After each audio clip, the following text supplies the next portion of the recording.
Hello and welcome to Journeys Through Grief. I'm Emily Silva Hoekstra, and today I'm speaking with Lynn Haraldson.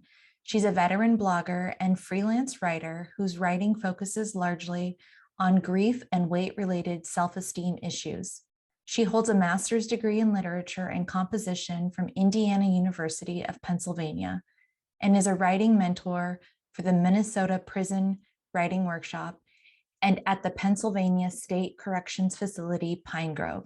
She teaches creative writing at the Pine Grove Prison and edits the inmate written newsletter, The Grove. Lynn is the author of Common Ground, Writings on Family, Change, Loss, and Resilience, published in 2020, and her memoir, An Obesity of Grief, is looking for a home in the publishing world. She blogs at lynnharaldson.com. A native of Minnesota, Lynn lives in rural Western Pennsylvania with her little Frenchie mix, Zuzu. Hi, Lynn. Thank you so much for being here today. Oh, thanks for asking me. So I just talked to you briefly before we started recording about how I see you as a grief mentor. Mhm. And the reason I say that is because I met you through a writing group. We were both writing memoirs, and you asked the group of people in the memoir class if anyone was writing about grief. And a few of us said yes. And you started this group of grief writers. And for months we met and shared our writing. And I really, truly believe that with your help, I not only became a better writer, but I processed my grief in a different way that, with the help of therapy and this writing group together, really helped me heal. And I just want to know, how did you get so good at grief mentoring?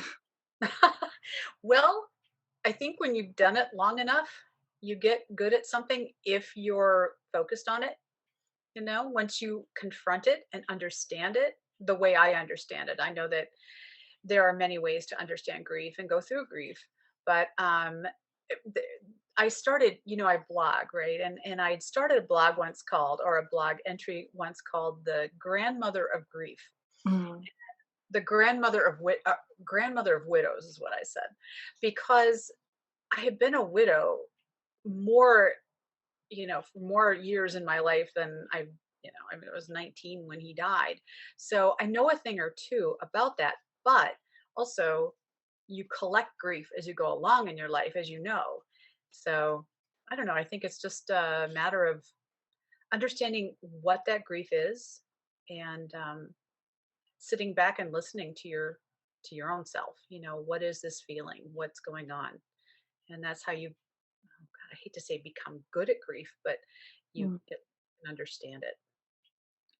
Yeah, I like how you say collect grief in your beautiful book, Common Ground, that was published last year.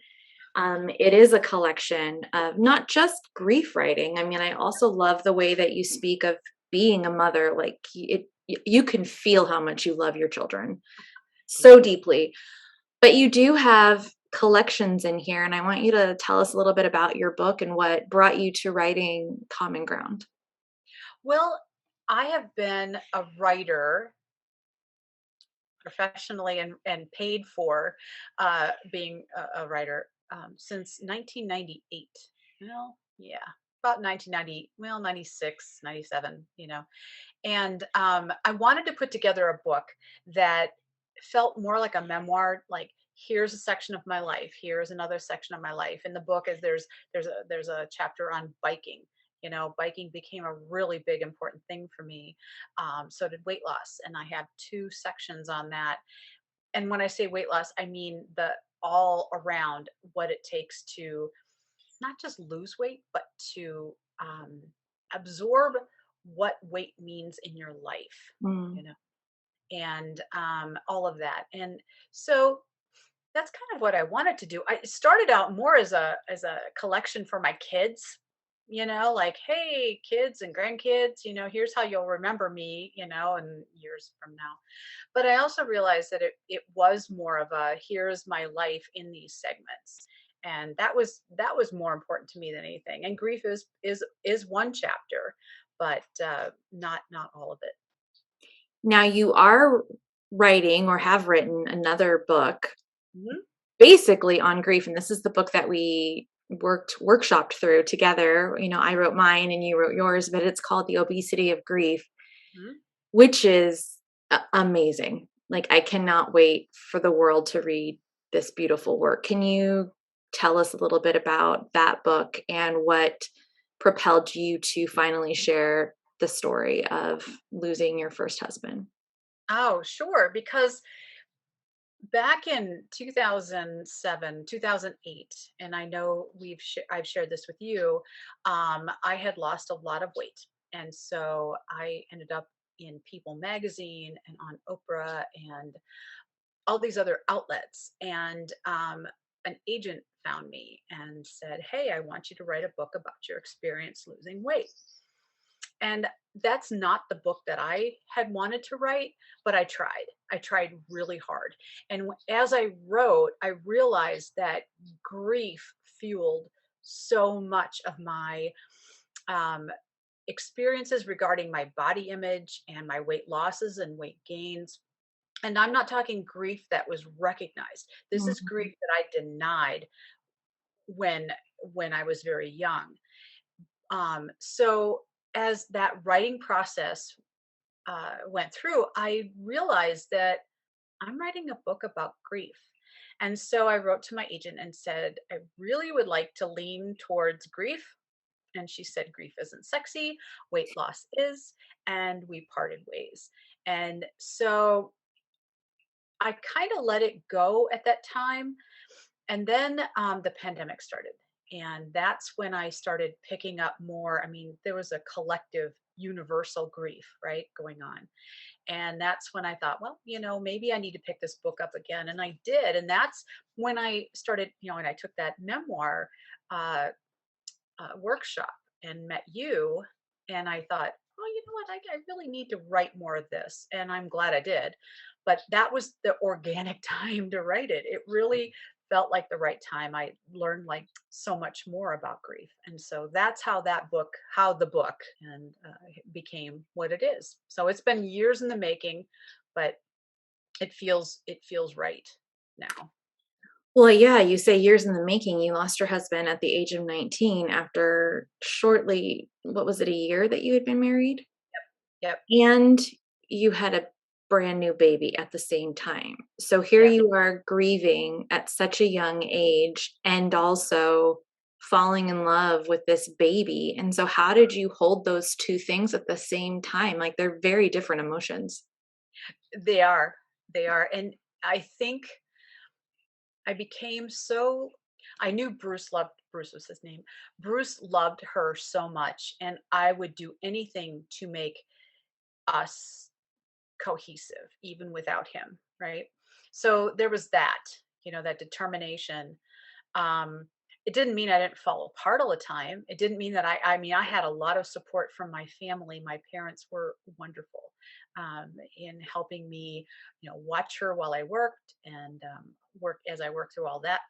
But Carlene actually, and you had asked me too once about resilience, and Carlene and my other daughter, who was born a few years later, became that beacon of resilience. Mm. I didn't realize just how determined I was at that time to be happy, but happy in grief, if you don't resolve your grief, if you don't deal with your grief, you can't really be happy. And I learned that. But I think that because I was honest with my kids and my kids saw me through all of those times, that mm, I don't know. I think that's the resilience part. And I know that wasn't part of your question, but That's that's okay. kind of where it leads to is that um, Carlene, the baby, and Carlene, the now 39-year-old, um, is just she's been a focus for me all my life or all my adult life, you know. And I would do anything for her. So and my other daughter, of course, too. But when she was Bruce's child. So How did you know that you hadn't resolved grief? Because at 19, mhm, that's very young. mhm. And were you like, I'm grieving and this is what I need to do? Like, at what point were you like, I need to resolve this grief? Not until. a long time later. It was in about 2000, mm, about 2007. Um, I had to. I was on a antidepressant Paxil, and I needed to go off of Paxil. It was just really ruining my life in terms of it made me like a zombie. Mm. And when I did that, I knew I had to face a lot of emotional trauma that had accumulated over the years.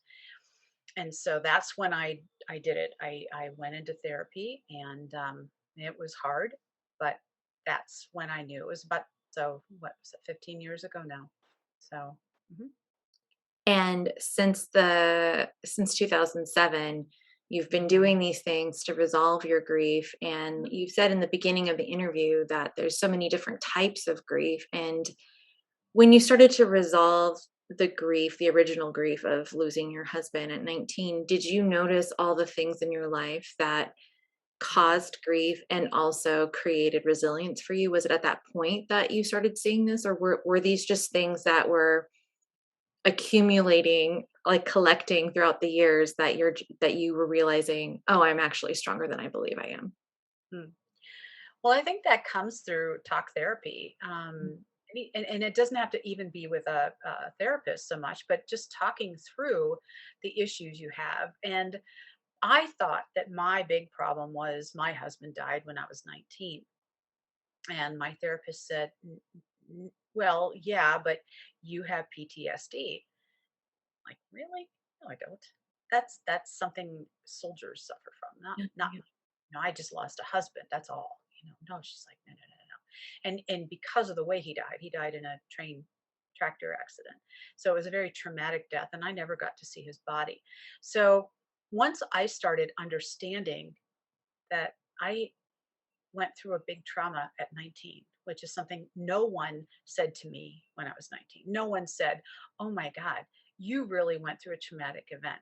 You're going to be gentle with yourself." And this is no, everyone was, "You're young, you'll get over it, you'll be fine." So you stuff a lot of that in, you know. Um, so it wasn't until she gave me permission Mm, to really feel what I was feeling and to say, yeah, that was really a crappy thing that happened to me. It was really, really awful what happened, for him, for me, for our daughter, for the community. yeah. And once she said that, it opened up a space for me to go, oh, well, then maybe this is why I chose a wrong partner again, not again, but the second time. Maybe this is why I didn't trust myself. Maybe this is why I started having panic attacks, you know. And once I started learning what how grief impacted my life,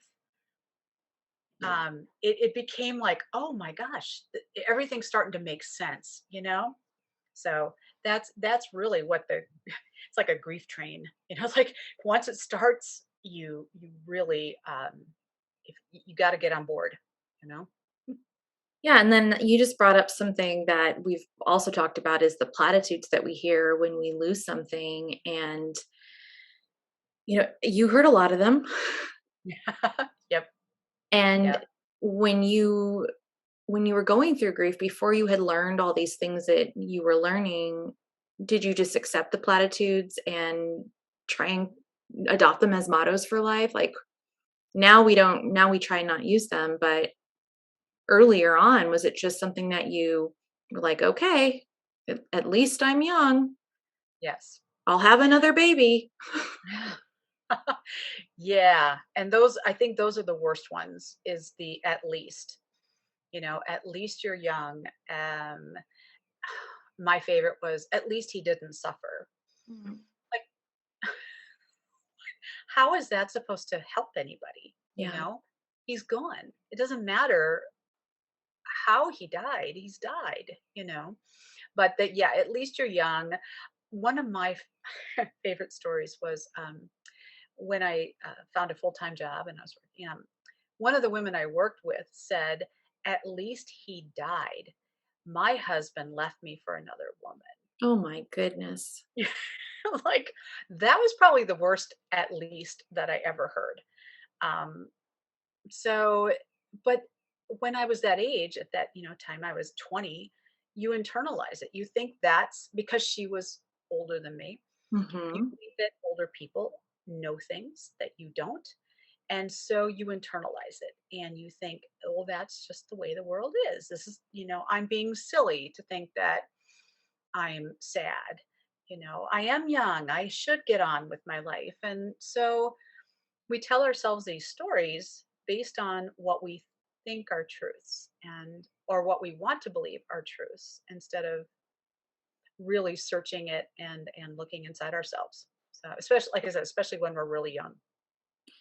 Yeah, and I mean, I feel like, not to say grief is sexy now, but grief is definitely in at the forefront. It's definitely a conversation that more and more of us are having because COVID brought up so much grief that we're realizing, oh, grief doesn't just mean you lose someone. Yes. Yes. What are some things that you've learned about grief? Well, again, that it's forever. You don't just get a period of time to grieve and then you're over it. Yeah, grief never goes away. I mean, you don't have a certain period of time that, well, if I grieve for 6 months, it's going to go away. My mother-in-law even thought, well, I'll give you 5 years and then you can get married again because then you'll be happy. Oh my goodness. Oh, I know. So her, but she was also, you know, much older than me. But also, I learned it's cyclical, Mm, that once you identify grief, like where there is grief in your life, it will come back. When I was in my second marriage and he was abusive, um, I grieved my loss of freedom, my loss of freedom of speech. mm, But then you also grieve what you didn't have or what you could have had because that person is not treating you the way the person you were with before treated you. And that's what I did. So it was cyclical, oh, I'm grieving this, and oh, it takes me back to where I was before. Um, so grief is cyclical, it never ends, but also grief is so many things. I mean, people lose a dog. I've lost dogs and I grieve. That's that feeling you have. So it's so many things. You can lose things and be grieved. Um, you can lose your keys. You can't find them, and you feel that panic. That, and that's grief. When you lose something, you panic, and it's that grief thing. So that's what I've learned about grief, and I think I'll always learn about grief. do you feel that that us as a society is becoming more empathic around grief because we're having more conversations about grief? Yeah, I do. There, one of the things that I wish we'd had when my husband died, I wish we could have had the internet because there are so many wonderful sites out there dedicated to all kinds of grief that you can talk to people who are grieving in real time. So you're not having to make an appointment or go to a grief session. Nothing wrong with that. But if you're feeling it, you can go somewhere online and say, I'm really sad right now, and here's why. And there will most likely be someone out there who says, I hear you. Yeah. And so that's just been an amazing thing or a tool for people who are grieving. Um, so there's that. Um, and of course, a lot of different books have come out, a lot of websites that are very helpful. Even I find that my father passed away last year, and that grief, while different, grieving a parent is different than grieving a spouse or child. It's still grief, and it's been good for me to engage with people who understand losing an elderly parent, because a lot of that is, well, I shouldn't grieve him. He was old. It's, Mm. again, that at least he had 90 years. Well, yeah, but I don't have him anymore. Yeah. So, And I think that's how we found each other was the internet. Like we were in a memoir writing group, had nothing to do with grief per se, mhm, but you created an email and we found each other in a group of I don't know, a couple hundred people, yep, and although I was also going through therapy, I found our weekly chats very therapeutic because there was this space being held for the grief that the three of us were holding, very different griefs, Mhm. but it was a space where we could show up with our writing process and feel empathy from each other. Absolutely. And there was no judgment. I mean, n- there was no well at least, we understood that that's just not helpful. And and I think too that reading about grief is so helpful. Um Books like The After Grief by Hope Edelman, It's Okay, You're Not Okay by Megan Devine. Um, those books are in your face. This is what grief is, and you're not alone, and it's okay that you're not okay. But also in groups like our writing group, and writing about grief is so important, whether you're writing for a book or just writing in a journal. We need to let that out. You know that better than anyone. Mhm. You've always advocated for writing, um, whether it's grief or other feelings you have, but you've always advocated for journaling and writing down the things that you may not publish one day. In fact, I think writing needs to be private. You need to write like something isn't going to ever be read in order to really process what you're feeling. I So, totally agree. And I think our journals can be sometimes better than a therapist or a best friend because it's the ultimate non-judgment. mhm. I do want to talk about how you go into the prisons and help inmates write. I think it's absolutely amazing that you do this. And tell me a little bit about your experiences with writing and in the prison system. I absolutely love working in the prison system, which I know scares people, but um, I I love going in there and talking to inmates about opening up whatever it is they want to write about. Again, it's that journaling. No one's going to see it, although in a prison system, there could be a possibility of someone seeing it. So I know they have to be a little guarded, or sometimes a lot guarded. But um, when we started the newsletter 5 years ago now, and the guys can write whatever they want to. And a lot of them do start expressing um, what they'd like to do on the outside, but also what they did on the outside and what they are doing on the inside. And I see, especially with repeat writers, they tend to grow in that writing. And um, I just absolutely love to see them do that. Now, some of them do a lot of private writing and want to publish on the outside if they can. But again, there's a lot of restriction in how they can get that to me or to another editor to look at it. But at least it's getting done. It's getting written, and just even telling somebody one thing that, well, not one thing, it's the big thing that a lot of the guys say is, I don't want to sound stupid. Mm, And it's like, well, that's my job, is to make you not sound stupid. mm, If we're going to put this in the newsletter, you will not come across as stupid. And I hate that word so much, but that's the word they use, or some of them use so often. And what makes them reluctant to share their grief or their experiences, or just their, how in grief, when you hit that wall and oh, I have to face this, it's mhm, really no different. And I think grief is part of that, is when you commit an act that you finally go, I really screwed up. This is where I really, really screwed up, and I have to face it. It's no different than going to a therapist and facing your grief. You know, it's so similar, and it makes you vulnerable, especially when you're in prison.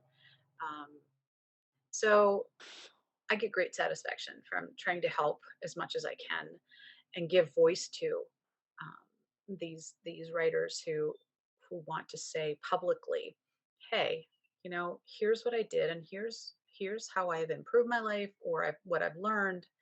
So that's the satisfaction I get from that. I feel like I don't want to sound stupid is a universal thing that writers think or say. All writers, putting your words to paper can be a very scary thing when it's not your journal. When you're doing something where somebody other than you may read it, and maybe we don't use the word stupid, but there is a fear involved because I don't want to sound stupid. It's just fear speaking. And do you find that as you've mentored so many people with writing, do you find that as a universal theme of being afraid to put our words on paper? Absolutely. And I think that there are a lot of unheard voices out there, especially in the memoir area. I think that a lot of people write memoirs, and their voices deserve to be heard. And I think that we get shunned a lot by the big five Yeah. publishers. Um, and that's disturbing to me, because I think that there are a lot of voices that could be very helpful. And I wonder if there is another way in which those voices get heard. I know we have blogs and everything else, but it's a lot harder to get your voices out there. But I do applaud people who put it down into a book and are not afraid um, to say, here's my words, here's what I've said.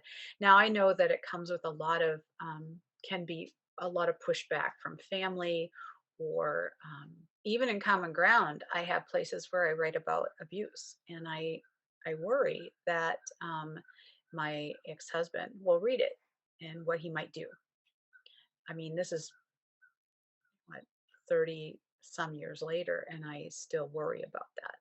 And so I give a lot of kudos to people who are able to put their truth out there and have it published, whether it's through a self-publishing or through the big five, or however, anything in between, that that they can do that, because you reach more people than you hurt, I think, or you think you hurt. I shouldn't say you hurt. I mean, a memoir shouldn't be about hurting somebody, but in our minds we think we are, you know. And so yeah, it is a brave thing, I think, whether it is just in your journal, um, or putting it out there in public. Yeah, and I mean the purpose of a memoir we learned is to answer a central question. And so if we're in the middle of the wound, it might not be time to publish that memoir. But if you've gone through the pain and you come out with reflection and a lesson and an answer to a central question, it may be time to share your story. And so I do believe in Obesity of Grief, your forthcoming memoir, you do answer that question, and you show so much resilience in that story, but also in the writing that you're currently doing. So can you tell me where you are seeing glimmers of resilience in your life currently? I find overall resilience in my kids, for one thing, just having them live such good lives, No. to have them have me as their mom. They've been through a lot, but I also was very honest with them, and they saw everything I went through, and they're still themselves, and they are having a great life. And so there's the big resilience. And of course, then I have four grandkids too, and that's just kind of, for me, that proof.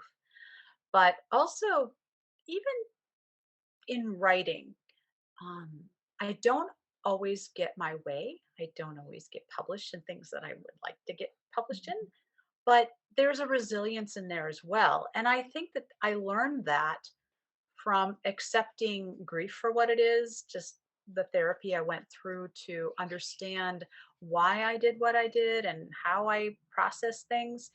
And I think that how we process things is a big sign of resilience too, when we can say, oh, I understand now why I responded. I mean, I still respond with, anger or frustration.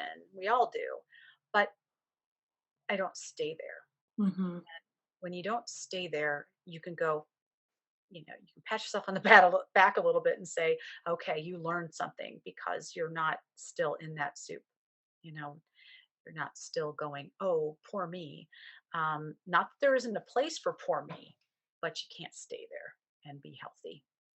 You know, Well, Lynn, you are such a gracious person and teacher. I'm so grateful to have you in my life. And I do believe everyone should pick up Common Ground, especially mothers, because the way that you write about becoming a mother, being a grandmother is really heartwarming. And when Obesity of Grief comes out, it is such a raw story. I cried at the end because you're so brave and you share your story with such vulnerability and share such truth, and you definitely come across as a resilient soul. So thank you so much for being here today. well, thank you very much. And just having known you too, you helped bring out this book as well. So. Thank you, Lynn.